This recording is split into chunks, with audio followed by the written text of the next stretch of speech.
Live in Western Oregon, this is NBC 16 News at 11. Police are trying to figure out who set up a noose on the OHSU campus. According to the hospital, it was found looped over a construction cone in a secure area yesterday morning. Thanks for joining us on NBC 16 News at 11. Filling in for Alan Matthews, I am Alexis Thrower. Officers immediately removed it and reviewed security footage, but that area is not covered by their cameras. They are now reviewing badge reader access data. OHSU released a statement saying, in part, this action is abhorrent, and we recognize that this symbol can be traumatic to members of our community.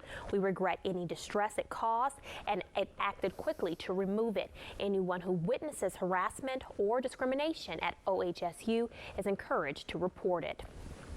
One of the biggest ways Eugene police track down houses with drug activity in the valley is by the public reporting them. Earlier this week, 7 people were arrested after police found evidence of drug paraphernalia at a house on 4th and Blair Boulevard. Police say when you report suspicious or illegal activity, it's faster for police to respond to it.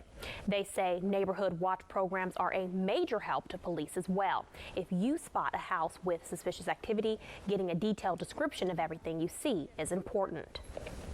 Not sit on the information and share what they have, and in a timely fashion when at all possible.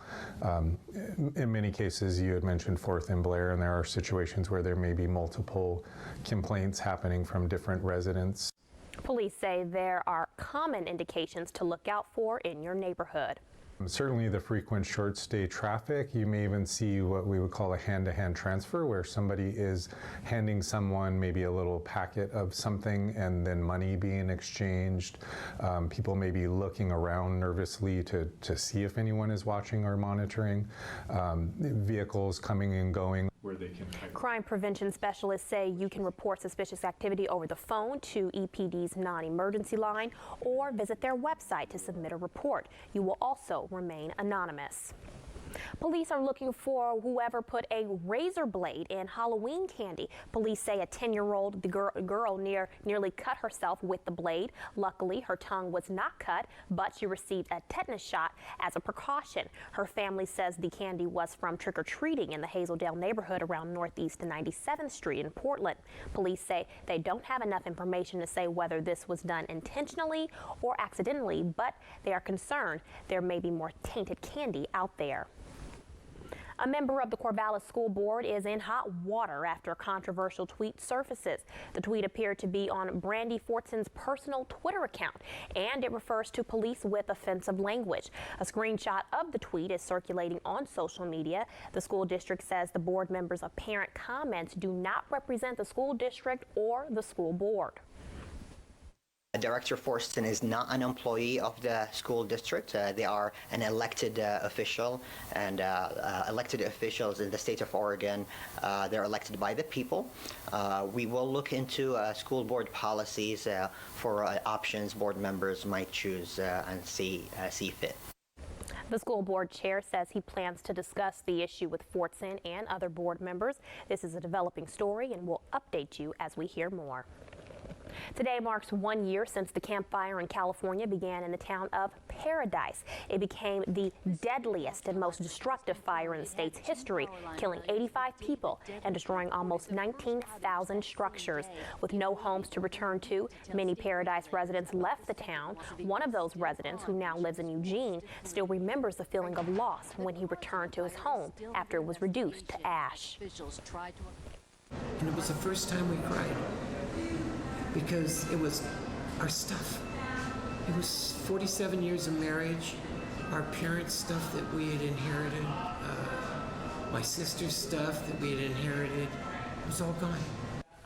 Despite his loss, Best tells us that not all memories of the tragedy were bad. He says he still remembers the overwhelming generosity the community received during and after the disaster. The last firefighter strike team from Lane County is back home tonight after fighting wildfires in California. The crews pulled into the Cottage Grove Fire Station this evening. The team is made up of firefighters from Lane Fire Authority, Eugene Springfield Fire, South Lane Fire and Rescue, and Coburg Fire. They were in California for 13 days. The team fought the Burris and Kincaid fires, and while traveling home, they were diverted to help fight the ranch fire near Red Bluff. Climate change is accelerating even faster than scientists thought. That's according to OSU scientist Bill Ripple, who along with Christopher Wolf of OSU, published a paper in Bioscience this week, signed by more than 11,000 scientists from around the world, declaring a climate emergency. NBC 16's Kelsey Christensen sat down with Ripple today to find out how climate change is spiraling and why.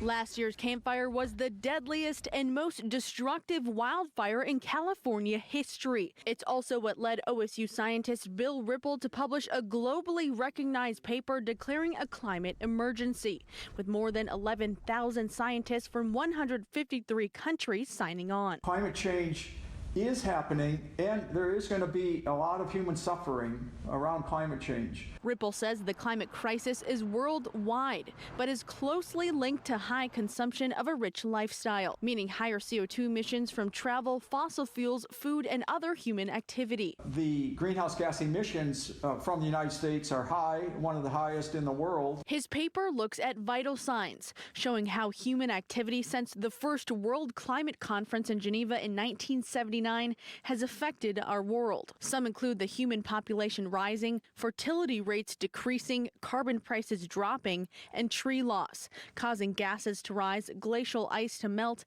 and heightening extreme weather.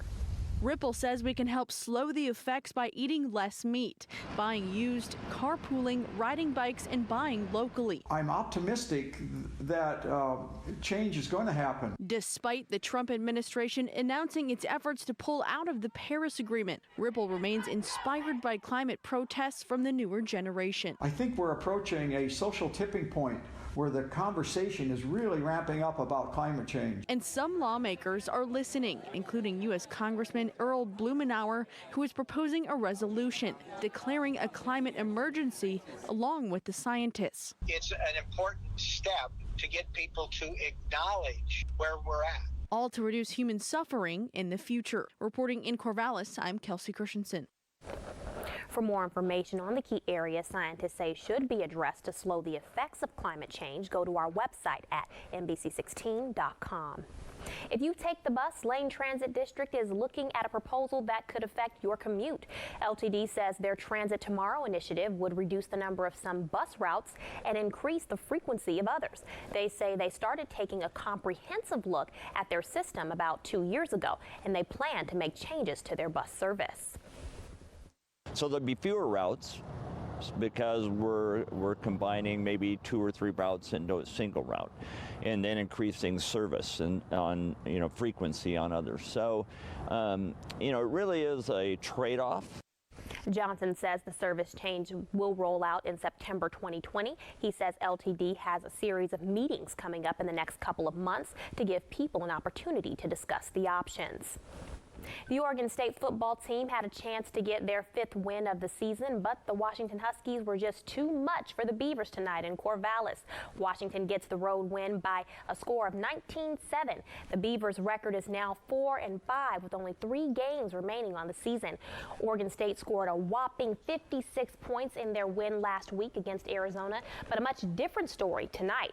The Beavers could only muster 1 touchdown. Now the chances of making a bowl game are even harder. OSU must now win 2 of their final 3 games to become bowl eligible. And we'll have more in sports coming up later on NBC 16 News at 11. The season finale of Friday Night Fever is on the way. Hayden Herrera has highlights from a jam-packed playoff edition of high school football.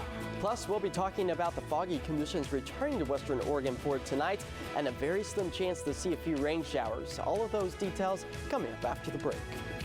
It's constant. It's annoying. It happens nearly every. Meteorologist Josh Cozart.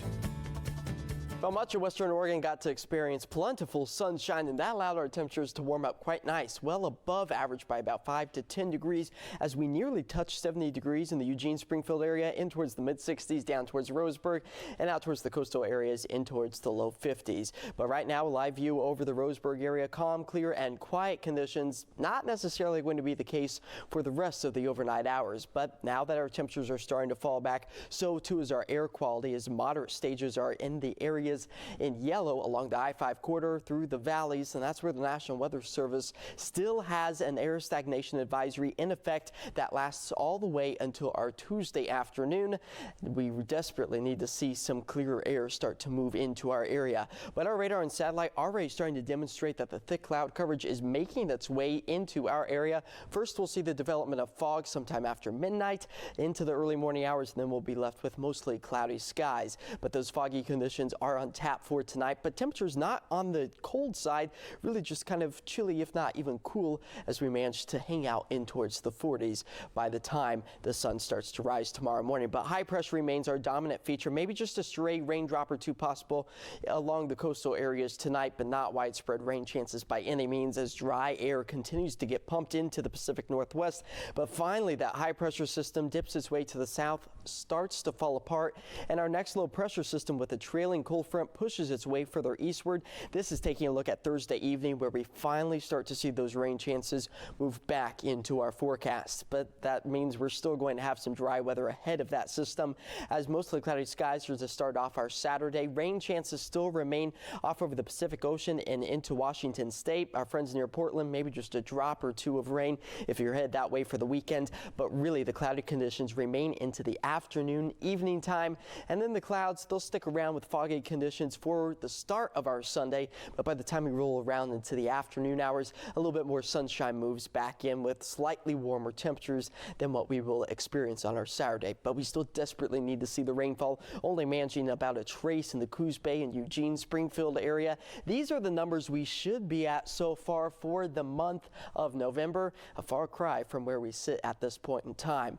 But with our daytime high temperatures tomorrow, we will be flirting with 60 degrees for many of us. Again, keep in mind, overcast skies are definitely on tap, but the sunshine, it starts to make its appearance known again on our Sunday with highs into the low 60s. Another foggy start to start your Sunday, but then those clouds move back in for the new work week with that very slim chance for some rain showers come our Thursday. But out towards the coast, it's an overcast day to start off your weekend. Maybe a rain shower or two possible again Saturday night and the Sunday, but not widespread. No significant accumulation expected. Veterans Day, a high of 59 degrees. Rain chances return Tuesday and into Thursday. But with our extended forecast for the Roseburg area, cloudy skies for our Saturday, and then sunshine returns on Sunday. But really, Alexis, this is a forecast that doesn't typically reflect that of November. Well, that's okay because it's not raining, so you know I'm satisfied. Yeah. If it's sunshine and clear skies, your game. Yes, of course. Well, thank you so much. And that does it for us, but we're not done because the second half of the show is all about Friday Night Fever. Round one of the postseason is here. Who is moving on and whose season comes to an end? Hayden Herrera has all the highlights and scores after the break.